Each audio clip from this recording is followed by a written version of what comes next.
muze murabe abantu batakubaha, abantu bemera batevye ivy'Imana iriko iragukoresha canke ico Imana yakugize, n'abantu basanzwe bakuzi bakera. Estime iragora umuntu akuzi matanguro yawe makeye. Ikisho kibazo Yosuwa yagize, Yosuwa baramuzi ariko arafyatura amatafari hamwe nawe. Yosuwa baramuzi asonje hamwe na baramuzi akenye hamwe na. Ndababwira uburyo bwo kuzana abantu kukubaha n'inzira zibiri, nta zindi ndazibabwira. Respect canke kubaha bishorera imizi mw'isi y'imhema. Umuntu munyumvirize neza, umuntu adafise kukubaha, uwo muntu nta ciza zo kwigera aronka kivuye kuri wewe. Buryo ndabwira ati twubaha abantu bose, n'ubwo ubona umenga ari ivyo umurusha, mwubahe. Ofete mandiko ndabacira agace kugira ngo ntagire iciza na kimwe Imana yocisha muri urya muntu agaragara nk'umenga arasuzuguritse uzohusha. Kuko hari amahirwe turonka avuye hejuru, hari n'amahirwe turonka ku bantu bari hasi yacu. Alors ngubu uburyo bubi impoza respect. Uburyo bwa mbere ni kuri ba bantu badashaka kwemera ko Imana kugiriye neza, ni wewe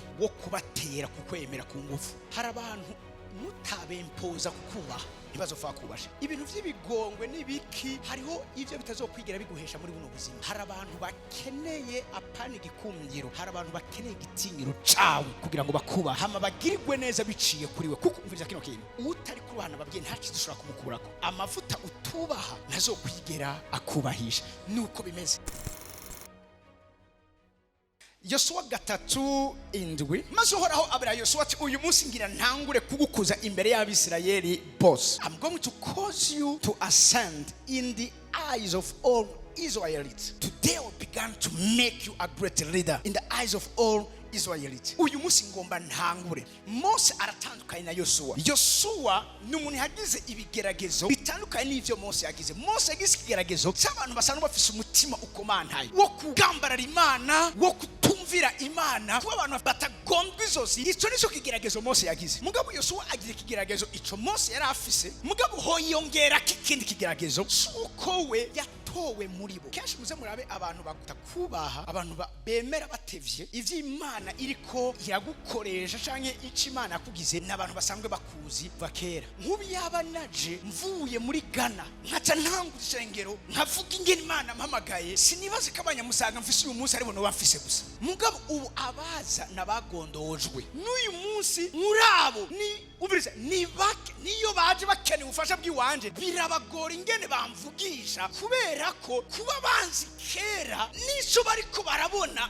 ntibiranywana. Kuryo mwatangura kubwira ngo uraziga Kevin nta kibazo bintera, mugabo ndabona yuko ndi Yosuwa muri we. Estime iragora umuntu akuzi matanguro yawe makeye. Ikisho kibazo Yosuwa yagize, Yosuwa baramuzi ariko arafyatura amatafari hamwe nawe. Yosuwa baramuzi asonje hamwe na baramuzi akenye hamwe na. Mugabo Imana iramutoye, ikiriti Imana igiye gukora abantu muri kino kibanza iramutoye, imukuye mu bandi, imugize a great leader. Abantu yayi Mose we kamem twaramwumvira nabukebuke kubera ko yeje ava ku kirimba. Mugabo wewe wo muri twonone, wewe wo mu kinogono, wewe wo mu gitaramuka, wewe wo kumusaga, hari ciza cova kumusaga. Uze mugire mabwira ati cyarahavuye, nibakikubaza uze wabwira uti ni jewe ndi ciza cyavuye kumusaga. Ndababwira uburyo bwo kuzana abantu kukubaha n'inzira zibiri, nta zindi ndazibabwira. Imana abwira Yosuwa rero, wewe ndabona kuba gukengera. Mose wonyene baramugararije avuye ibwami, ari umwana wa Farawo. Murasi ko Mose yabaye adopted na Farawo, kandi babimenye bateba ko ari umwe hagati muri abimaro estime bari bamufitiye. Mugabo Yosuwa, wowe uratubwira iki? Wowe twagogwanye, wowe uratubwira iki? Wowe twasonzanye, wowe uratubwira iki? Imana ati rero kugira ngo bikunde bigende neza ngomba ndakuduze, parce que bari kuba gusuzugura kubera ko baracabona mukiri hamwe. Rero ngomba ndakuduze, ngomba ndagushyira mu kibanza bagiye kukuraba barangamiza, apana ko bakuraba muresha. Imana mubwira ngomba ntangure kugukuza imbere y'Abisirayeli bose, maze bazomenya they will know yuko uko nabanye na Mose ariko nzobana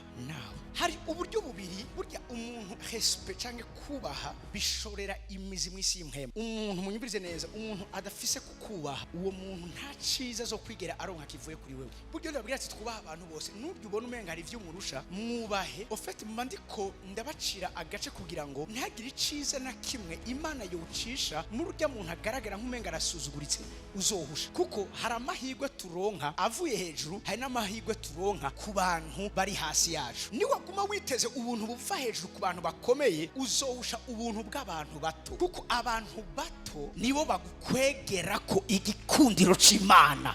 Igikundiro c'Imana kiva ku bantu bakomeye, no, ni ku bantu bato. Teta neza abantu bato barya ni faranga rikomeye mu isi y'imwe Imana ivunja mu icubahiro kiremere ku buzima bw'iwawe. Ndashobora kubihamya nunama nabwe nta kintu na kimwe mu byo nabonye ntazobabwira nzi neza karukuri. Umugisha mfise sindawufise kubera abantu bakomeye, umugisha mfise ndawufise kubera abantu bato. Iyo nkene kugwiza ubuntu bw'Imana ku buzima bw'iwanje, singira neza abantu basanzwe baragiriwe neza, ngira neza abantu isi yibagiye kugirira neza. Icyo banga narimenye. Alors ngubu uburyo bubi impoza hese. Uburyo bwa mbere ni kuri ba bantu badashaka kwemera ko Imana kugiriye neza, ni wewe wo kubatera kukwemera ku ngufu. Hari abantu mutabempoza kukubaha ntibazofa kubasha ibintu vy'ibigongwe n'ibiki. Hariho ivyo bitazokwigira biguhesha muri buno buzima. Hari abantu bakeneye apana igikundiro, hari abantu bakeneye igitinyiro cawe kugira ngo bakubaha hama bagirigwe neza biciye kuri we. Kuko umviriza kino kintu, utari kuri bana babwiye nta kidushobora kumukurako. Amavuta utubaha nazokwigera akubahisha.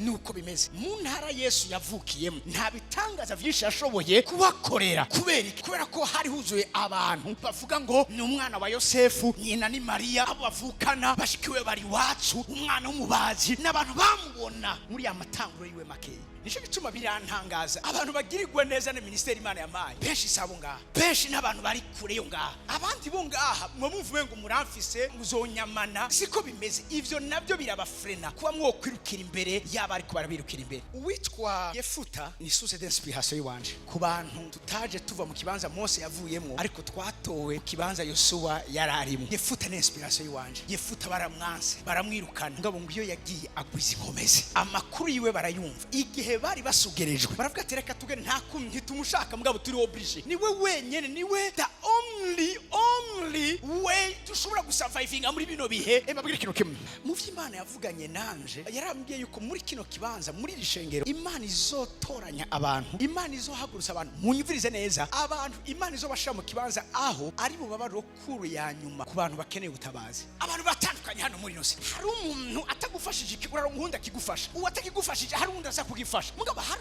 undi muntu aba mu kibanza, bose wabahejeje, bose wabagendiye bikanka, hari umwe uzosanga Imana yarateretse ahantu uwo kumutumbera no gutumbera irembo ry'Imana izo wabuzanso. Expectation mfise, ivyizigiro mfise nuko muri kino kibanza Imana izohagurutsa abarongozi bakomeye. Nari babwiye mvuye muri retraite, Imana yambwiye ngo igiye kubatuma mumenyekana mu ijuru, mumenyekana ni kuzimu. You gonna be famous in heaven and you gonna be famous in hell. Numva amen message muri kino kibanza. Mugabira gusaba kutemera gasuzuguro kose. Yesu haraho yeme hari Imana ivuga ati na ego nije nabihisemo gusuzugura kandi bimire. Mugabo ntuco wisuzugura, reka bagusuzugure nabishase ngo uzofasha bari ko barasuzugurwa. Mugabo Yesu Pilato ageze kumaza ngo vyukuri uri umwami w'abayuda, ahandi hose yari yemera asuzugurwa. Aramwitegereza aramubwira ngo kubwiyo mpamvu naravutse. Wokora ku bindi vyose, ariko sindakwemerera yuko ukora kuri personality yiwanje, yuko ukora ku matanguro yiwanje, yuko ukora ku rufatiro rw'iwanje. Urazi hari ibintu Yesu yavuze, nimugatinya umuntu yonona umubiri canke yonona ku mubiri, ariko mutinye uwonona umubiri ariko akabandanya agashikira ubugingo. Imana yaremeye ko Satani agerageza umubiri wa Yobu, mugabo ntiyamwemereye ko agerageza ubugingo bwa Yobu. Yavuze kora ku bindi bintu byose but never touch his. Ntukore ku bugingo bwiwe. Hari ahantu umviriza, ubwiza kuba umuntu munyumvirize neza afise ama principe. Umuntu arashobora kuza mugabo haratabwizwa kurenga. Abageza ahantu Satani akaronka inyanduruko yo kubarega n'abantu batamenye guca umurongo utukura. Umwana w'Imana wese yaspira gukomera muri bugingo abiza kugira umurongo utukura. Hari ivyo utemererwa n'ijuru ko gukoreshwa, ngo bitagira umurongo utukura. Isazi yari yose izoza isangire nawe kuri jiba uhaye mu buzima bwacu nk'abana b'Imana. Ntitubiza kwemera yuko isazi just nshiromba kano kantu. Jewe ndesha madamu ndamuresha namusanze afise abagenzi benshi b'abahungu. Rimwe barantumira muri groupe biblique iwabo, ndagenda kubigisha umva nyene watumiwe n'umuntu uri kurarondera, ntiwanka aho kugenda usetse Imana ibimuga bimuguruke bipfa amatwi vyumve. Mana fasha kuresha, Mana nibitanga zizonkoresha mu izina ryawe. Uko nika abakozi Imana kera twahora turesha. Baravuga ati Mana hano umunsi umwegeze kumbwira ngo nsengere ikintu njigiye, urasenga ukurongo. Cyembwe ni Mana kugira amenye neza yuko no kuba ndiko ndamurondera atari ibintu byapfuye kuza gutyo nyene. Mpishurira icakene ko ndamusengera. Imana ikimpiye cyambwira nti ati bimeze gute vyabindi naragusenga mbe ngo wasengeye iki, kwabone gwe gushinga naye uvyarageze neza. Ashambaza ngo wasengeye iki, nasengeye iki niki. Ashambaza ngo wabikuye he? Ni Imana yarabimbwiye. None nta banga itubikira. ni kubera ko wewe uri uwo yanteguriye kugira ngo dushitse umugambi w'Imana nta nakimbwiza kumisha. Okay, garuka gato rero ico gihe uravyumva yarafise abagenzi benshi b'abahungu. Murabizi ukunda umuntu urafuha, urukundo biva ku Mana, n'Imana itwikundiriza, niko Yakobo avuga mu gufuha. Mugabo nkaraba urumva jewe niho tukimenyana, shakuza abantu babaye abagenzi kuva kera ngo cishoka ndabamubuze. Mugabo ndavuga none ibi navyo nibiki? Rimwe nja kumuraba ha telefone umugenzi wiwe ngo bakuranye biganye ari mu Bushinwa amasaha 3. Sindi ko yari amasaha, baravuganye umwanya munini. Ndicara ndaruha ndahaguruka ndagira ibiki, yafumaza kubasaya n'umukobwa. Numva ndatunumiwe. None atangwe kugira reverence zisazi. Ndavuga none nkisazi.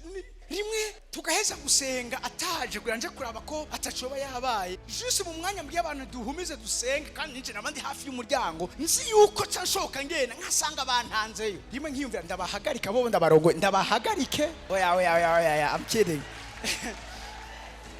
Mugabo nyene uravyumva ahari ubutunzi bwawe birija muri mavuga aho ubutunzi bw'umuntu buri ni umutima we. Kaca sanga isazi zamaze gutonda aho hantu. Ndavuga none ndabigire gute?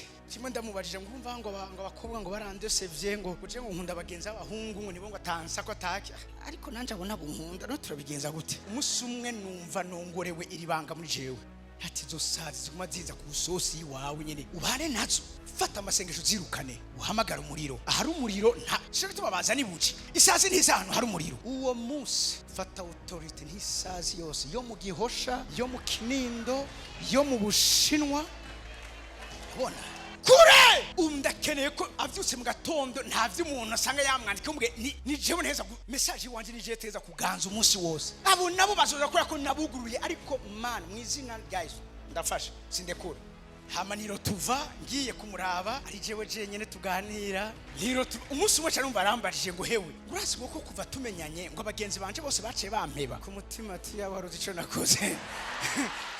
Bibaza ngo bapfuye kuguheba hari abandi ko navugira ibintu muri kino kibanza. Papa Nede mpatushe gaha. Papa Nede hariho umugenzi wiwe urufa umusheri wiwe Jogediano umva baravuye gusenga batuye ko bagenda baraganira. Ama rero uwo mugenzi wiwe yarakunda nawe yakora nyene nk'ivyo bisanzwe ndeho navuga. Hamagi ashaba ngo uyu munsi ngo ndabaherekeza muri babiri. Kare yaherekeza Diane wenyene, mugabo ndabaherekeza uyu munsi muri babiri. Kode ngo ndavyanze ntavyo kuduherekeza, wabuza abandi uherekeza twe. Abagabo b'amahame banyibukije kandi kahana bisi zo kumusaga barurira. Hamurumva ko kumusabana iziza abantu abuzuye. Hanyuma umuntu ngo ngo umva Claude atangure, Diane yicara ubundi aca yicara iruhande yiwe. Asaravuga ati rindira gato yahaguruka Diane genda hariya. Donc hatangure Diane kwidirisha haca asubira Claude, hamuwundi nawe aze ntiyegere utw'umuntu twomwegera. Yefuta bamaze kumuta biro tuva baramukeneye. Agarutse ego nivyo ntiyabababariye gusa araba kino kintu caki cy'umurongo waruje. Yarababwiye ati sawa ndaza kuza kugwana n'abansi banyu, ariko ndakeneye yuko munyumvirize neza, ndakeneye yuko musezeranira yuko nkaheza kubanesha nzocamba umukuru wanyu. Uko niko kwempoza respect.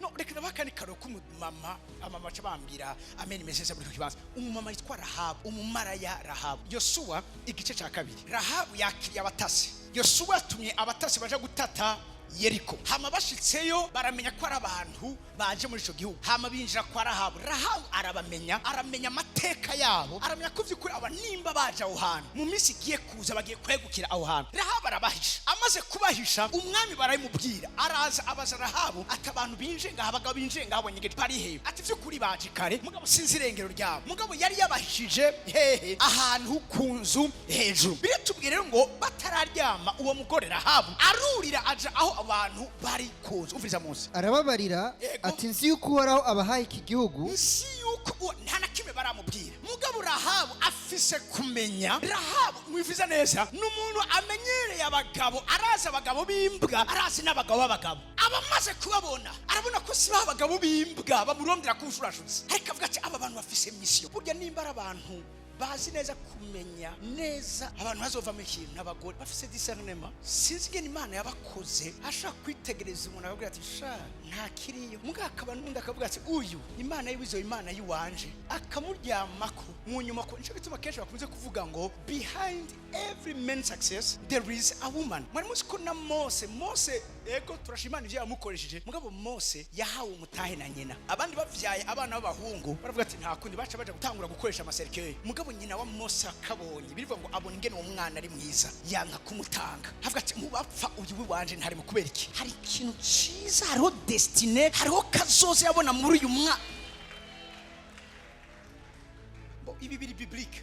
Isaka yabona kare Esawu zo umuntu akomeye mugabo Rebeka niwe yamenye imbere ya Isaka umugabo w'ibicani Samura gwa Abrahamu yuko uzoba ukomeye atari Esawu ari Yakobo kandi ugiye kuraba entre Isaka na Rebeka ninde yari afise hezo ninde yamenye ivyo kuri ni Rebeka. Uwo Isaka yibaza ntituzi irengero giwewe nuba tubwira yuko abayakobo azokwegukira Edomu ninde ni Esawu donc Esawu n'uyu munsi aracari poa ya Yakobo mugabo ninde yabomye mu buzima bw'ababana kweragiye arasubutse Imana hari ibintu bikomeye bitameze neza Imana tusa amahanga abiri mukuru na butoyi Imana yamwe ati kandi butoyi yarafise ibanga butoyi azoganza bukuru cyo gituma Rebeka higeze yemera ko Yakobo aja guhiga yamusunikira kuba mu mahema tiwe mwana ivyo ugukomera kwawe ikuri mwishamba ugukomera kwawe kuri mu bwiza bw'Imana ni harya kuma harya Rahabu aramenya abantu baranze ndabisiki Imana bahaye kino gihugu n'amateka ya nda nimbara abantu buge bafise ubwenge bw'ibitangaza n'abadamu mugabo iyo atabaye umunyabwenge akabigipfu ababaye ibipfu n'Imana ikubwira ati ni wampamagara ni witege ko ndakumva omoka.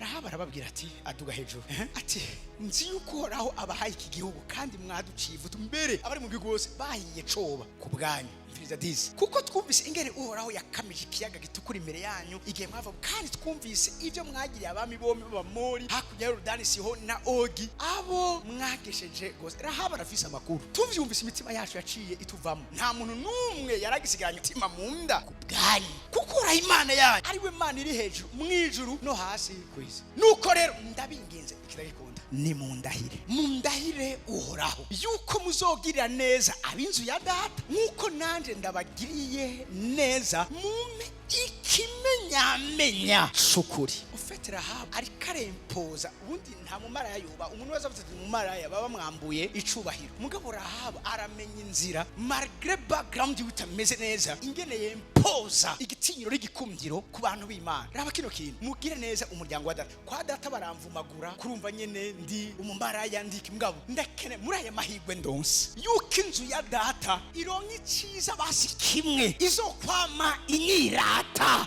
iyi Imana ikiraguha kuduzwa iguha amahigwe benaya yuko umunsi umwe abahoze bakuvuga uko utari baronka ingene baguhezagira baronka iciza mugire neza inzu ya data nkuko nandawe kandi mumikimenyamenya sukuri umva kuri 13 atavuga ngo yuko muzorokora data na mama n'abasaza banje n'abarumuna banje n'ababo bose mukadukiza ntidufe. Next abo bantu baramwishura bati nimutatuvuga amagara yacu mukijije natwe ntizobura gukiza ayanyu maze uhoraho niyaduha iki gihugu tuzokugirira neza ntituzoguhemukira kandi ibi bamubwiye barabikoze. Nisho gituma uri kuraraba novuga aho Yesu cyane igisekuruza ca Yesu hari abagore bane biri tubwira muri Matayo igice ca mbere izina rya Rahabu ririmo. Rahabu yahavuye aba umugore w'umuhungu canke w'umugabo wo mu gihugu cy'isezerano. Rahabu yavuye aba ariye kame wa Yesu wa wundi atamahirwe afise mu buzima yuko umunsi umwe hari ikintu kizima coba kuri we Imana imuhaye amahirwe yo kwempoza Yesu.